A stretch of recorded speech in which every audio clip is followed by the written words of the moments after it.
جواد همدرد صاحب ته بلنه ورکوم چې راشي او خپل شعرونه مونږ سره شریک کړي. جواد همدرد صاحب. شروع کوم په نامه د رب ذوالجلال چې ډېر بخښونکی او مهربانه دی. بیا درود په هغه لوی هستی وایم د چا له برکته چې دا جهان ودان دی. د ټولو نه مخکې خو د راغلو ټولو مشرانو مننه چې راغلل او زموږ دغه کلیزي مشاعرې ته د خپل راتګ ښکلا راوبخله.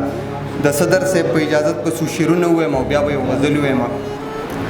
د ملاقات هغه خوږې لحظې مې نه هېرېږي، ستا په سحره چې بلالي او برسېره مینه، سر په زنګون کېږدم او غلی شانتې وژاړمه، کله چې هم مې را په زړه شي خپله تېره مینه. پردی ښار دی د باور پکې څوک نشته، اجنبي یم په ما هر نظر د شک وي.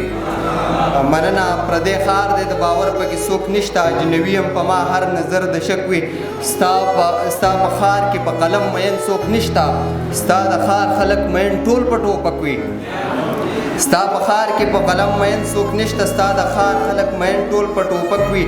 بس تر مرګه پورې مینې ته ژوند وایي هغه خلک چې د مینې په مسلک وي.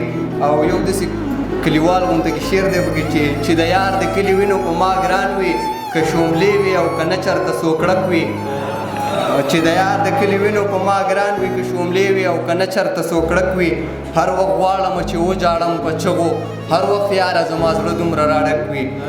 او مقته ده چې نرمول یې ناممکن وي جواد جانه، بعضې زړونه سم د کاڼو په شان کلک وي. ډېره مننه.